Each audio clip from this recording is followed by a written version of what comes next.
Thank you so much for agreeing to answer some quick questions. The first semi-unscripted question I have for both of you is to tell us who you are. So if you can give us your names and titles so that people around the state can know. We'll start with you, Mike. My name is Michael Pruitt, and I am currently serving as the elected Johnson County Coroner. And I am Derek Wilson. I am the Chief Deputy Coroner of Johnson County. Thank you. And then you both also, if it's allowed, can have multiple other roles in the county. Can you speak to those two real quick? Yeah, I'm the Deputy Fire Chief of the Barkersville Fire Department. Been in the fire service, the firefighter paramedic for just under 40 years. And I am a career firefighter at the Indianapolis Airport Authority Fire Department. That's what I do full time. And then to finish off our introductions, I'm Kathleen with Upstream Prevention. And we are the nonprofit in Johnson County that houses the Suicide Prevention Coalition and our LOSS team. And while I think most people should know, but for those who don't, LOSS stands for Local Outreach to Suicide Survivors. And it's a volunteer-based team that provides support to individuals who have lost a loved one to suicide. And in Johnson County, we call our team ATLAS, which stands for Assisting Through Loss After Suicide, because it's a little bit more upbeat than calling it a loss team. So ATLAS is what Indiana considers an active scene-based response team, which means we work closely with these two to make sure that we are able to send a team out to provide support to survivors immediately and on scene. And so that's my first question for either of you. How and when do you determine to activate the loss team or ATLAS? So I'll just start out, and then Derek can jump in with anything he wants to. Anytime we respond on a call for a suicide in the coroner's office, we activate our ATLAS team. And once we make contact with them, they verify that they have a team available to respond to us, which majority of the time they do. And then they respond and meet either us or law enforcement at the scene, but they respond directly. And so if there's any circumstance on the scene that we feel like that it's just not going to be a good situation for them to come to, then we call them back and we work that out, and maybe it's a later follow-up with the family. Do you have anything to add, Derek? No, I think that pretty much covers it. We've also had a couple situations where ATLAS has specifically been requested by law enforcement or chaplains on the scene, where maybe the event happened in our county, but the person was transported to another county and passed away there. So that's another instance that we've run into before too. So it's been working great. Yeah, and I can think of one instance where Kathleen was getting phone calls from the chaplains who were there and saying, how do we activate ATLAS? And I was like, it's okay. Like, the coroner's office is on it. So I think just that recognition of support has always been great. One thing I do want to kind of emphasize that, Mike, you basically said is anytime you have a death that you think is, my computer is updating. Anytime you have a death that is a suspected or probable suicide, you all call us out. Because I know sometimes there have been, through that death investigation, it's been ruled accidental or, change that cause of death. But I think that the key piece there is anytime you think it might be, which is really great on our end, because we would rather be called out and not need it or be able to provide some of that support for just having lost somebody, whether or not it was a suicide. And we've hinted at this, but my next question is, how has having ATLAS at the scene been beneficial to you all in the coroner's office? So, when we call ATLAS to the scene, because I will be honest with you, there are none of us that are experts in dealing with the emotional impact that a suicide has on a family or friends even. Even being in public safety for as many years as I have, still tough to deal with those. It's always nice to have people that are totally focused on the fallout from this incident that's happened. They can stay focused on it. I mean, as a coroner, we have so many aspects that we're investigating and looking at. But sometimes the welfare of the family or friends is, I won't say it's overlooked, but it's not given the attention to detail.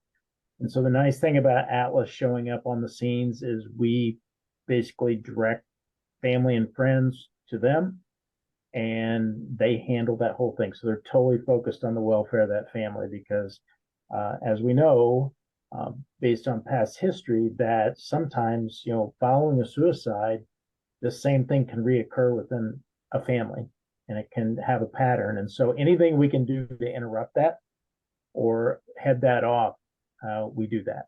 We're all in on this. I like to use every tool in the toolbox as a coroner in our county, and Atlas is one of those tools that when it came along, it was like a blessing to get them out there and work as a team to take care of these families on the death investigation front and also on their continuing welfare. Yeah, we talk a lot about postvention as prevention, and this idea and the knowledge that individuals who have lost a loved one are at a higher risk themselves. And I know that that's something that coroner's offices don't always get to do a lot of prevention work because I think one of you talks about being the last responder. You're the ones that come in at the end. But anything we can do to interrupt that cycle, I'm all for it. Our office from day one, when I came in, is we got super involved in the prevention side, whether it was suicide prevention, whether it was drug abuse, any of those. I felt we had a very important role to play in getting in. We didn't want customers. Okay, it's like working to put ourselves out of business. So, but also based on our experiences and our knowledge, we could go back and help the prevention side in heading some of this stuff off. Yeah, and I think some of the things that I've seen that's helped our office, especially in our investigators, is, when we respond to these scenes, there's a lot taking place and a lot to deal with. Our Atlas volunteers can work with the family to allow our deputy coroners and our investigators to conduct our investigation and, be able to focus our efforts there at the time and where our efforts need to be focused. And then we can go back, this has just worked along beautifully with our chaplaincy we have here in Johnson County, our law enforcement. It just kind of fits together like a glove, and it really works out at these scenes. And it's offered our investigators a chance to do their job without necessarily being bothered by the outside things that are going on. And then we can come back and circle back around. And, 9 times out of 10, they have all the answers that we're looking for. They know what we're looking for. And, we're able to sit down as one big group and take care of that. And it wraps up nicely at the end. Great. So this one, after singing all of those praises and also talking to me, may be harder. But I do want to know, because I'm always for continual improvement, and I know others, around the state are experiencing some barriers. But have you experienced some barriers in working with Atlas and getting those pieces together and in place? So the first barriers is anything new that you inject into our scenes. Law enforcement is obviously very protective of everything they do. The coroner's office can be very protective of everything they do. And so allowing people from the outside who aren't public safety, or I like to think we're public safety, but we'll go back to the last responder thing, but to allow outside people to come in and be a part of our scenes is pretty tough for some people to digest. Okay, there's always the fear of messing up a crime scene or something, just interfering somehow. When we first started bringing Atlas out to our scenes, we had to explain to law enforcement, hey, this is what they're here for. We had to explain to our own people, hey, this is what they do. This is what they're used to. And so we went through that little transition where, that comfort zone for law enforcement, coroner's office, and Atlas was a little bumpy, but we knew it was going to be that way. But now when we show up on scenes, we often get the question, even law enforcement, is Atlas coming? And so that they can do a circle of trust, as I call it, when that occurs.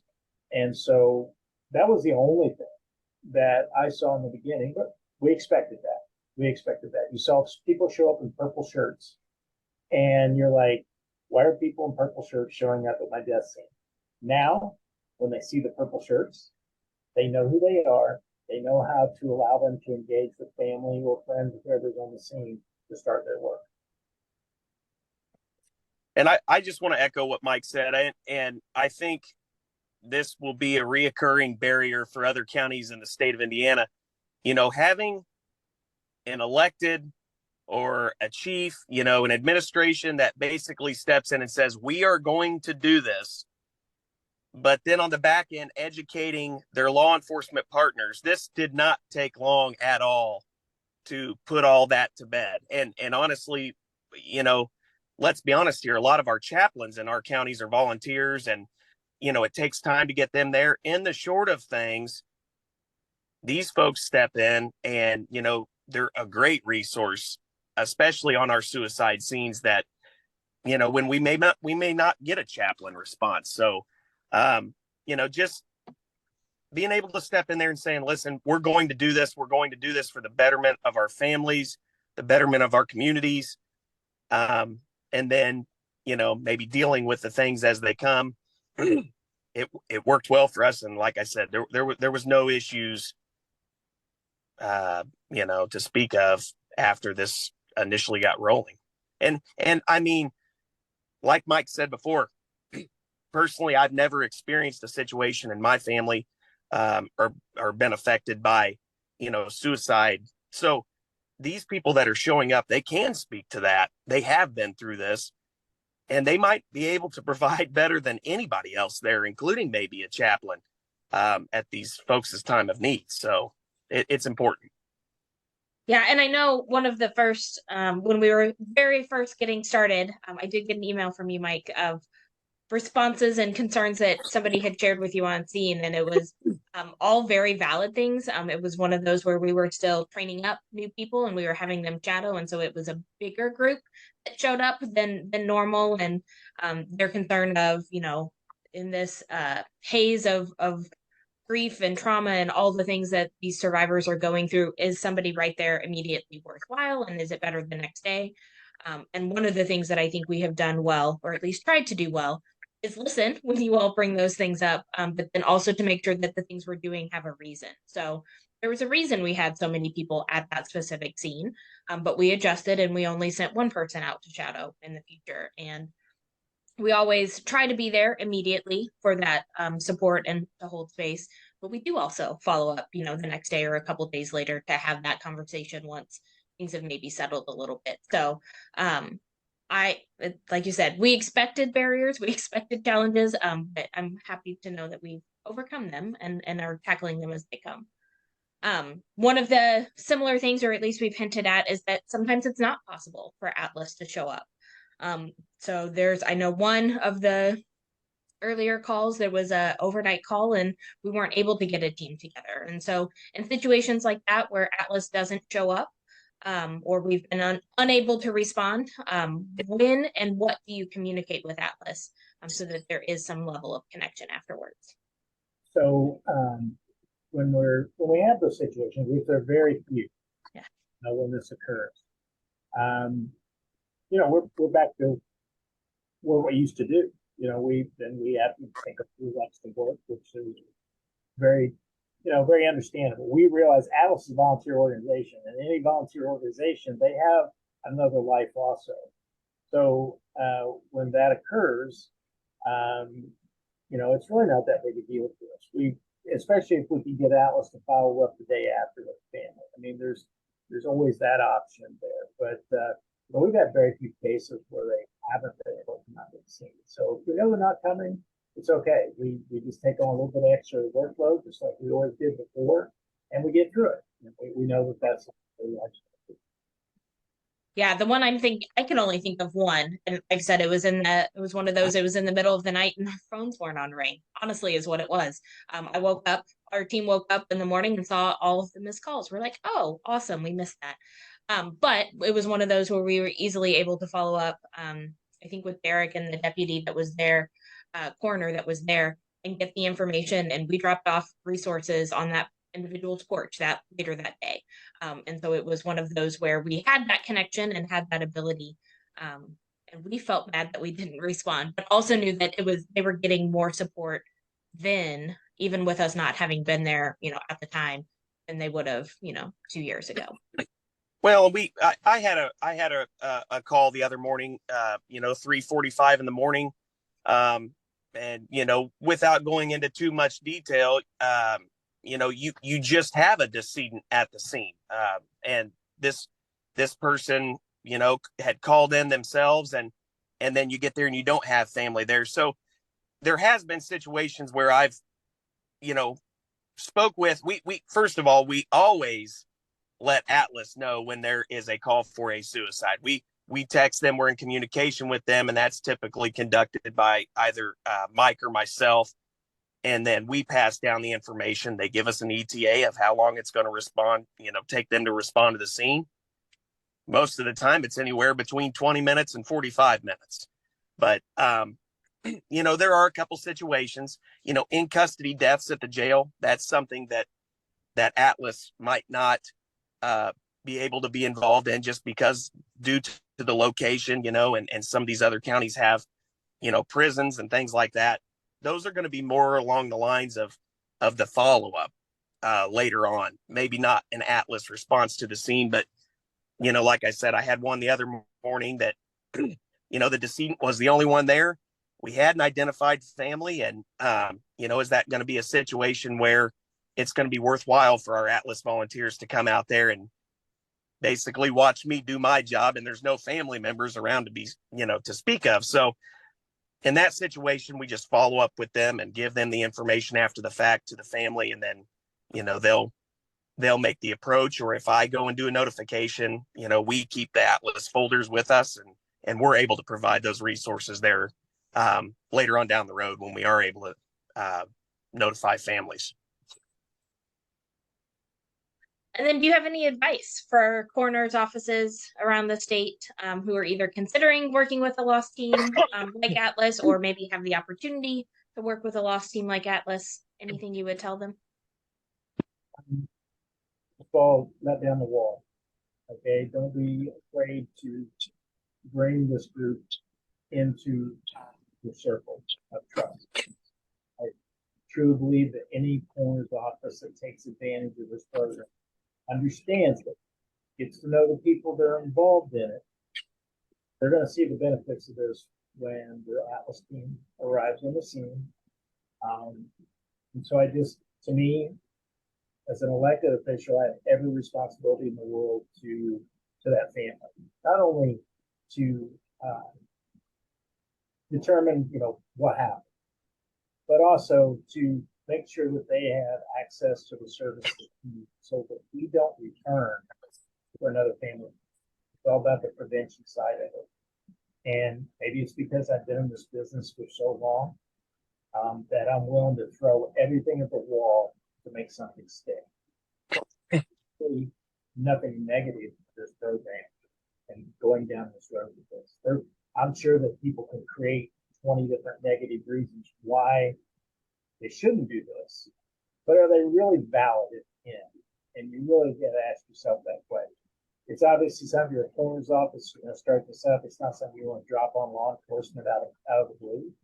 It needs to be something that's discussed with all the agencies. We have multiple agencies here in Johnson County. So it's not something you want to just drop in without having that conversation first. But I can't think of a really valid reason why would not want to offer this program in the county, especially in the county. And again, I just echo that. Take a chance. I'll be the first one to admit I was one of those skeptics. Oh my gosh, somebody else is coming in my scene. They're gonna, this is our duty as the coroner's office to provide these families with what we're elected and put into place to do. Educate your law enforcement. That's what we've been saying all along. Educate your law enforcement. This isn't a situation where these folks are going to come in and step on anybody's toes. There's They're not going to be rummaging through scenes or anything like that. They are there to assist the families. And I think a lot of coroners and death investigators in our state would be able to, function so much more freely at these scenes if they had somebody to just deal with the families at the time, because there is just a lot, like we said, going on at these scenes. So don't be afraid to color outside of the lines. Don't be afraid to take a chance. That's what we're here for. I think we have a lot of situations where people might not want to play in each other's sandbox. Don't be that coroner's office that is like that. I would implore everyone to at least show some interest, hear these folks out, hear what they have to say, and do what is best for your citizens in your counties in the state of Indiana. Thank you. Anything else you want to add, either of you? No, we put it all out there. Why we chose to go down this road with our company. You want to score some positive points for your coroner's office, especially when they're always in an uphill battle for our budgets, and validating our office as being a very important office in your county. These are the types of programs you put a feather in your hat when you bring on board, because the other elected officials control your budget or control other aspects of your office, and the general public. When they see you doing these types of things, that generates positive energy to support the coroner's office. And I know some of our coroner's offices, I see emails all the time that our coroner's offices are looked at secondhand. They're not that important. I'll argue that, and that's been down all day. And this is just one of those things that we can do to enhance your office, to bring attention, to bring positive to what we're doing. Giving back to the community, there's more than just answers on somebody. Yeah, and I spoke at a conference last week, and it was one of those where I gave a lot of credit. Like, Atlas has done a lot of work. We put a lot of time in making sure our team was trained, that we had the right protocols in place, that we thought through all of these different things. But we were truly able to launch as fast and as well as we were because of your all support. I remember that first phone call way back when, Mike, and having that, here's what it does, here's what the benefits are, and your comment was, I'm in, what do you need? And that has made the world of a difference for us. So having those champions and elected officials is fantastic. And so we really appreciate it. I really appreciate it. You're very welcome. I'm a yes man when it comes to good stuff. I'm a fan of that. All for it.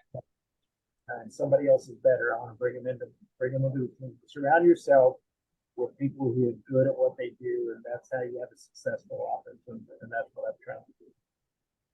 Well, I appreciate it. I appreciate both of your time. And with that, I'm going to stop recording.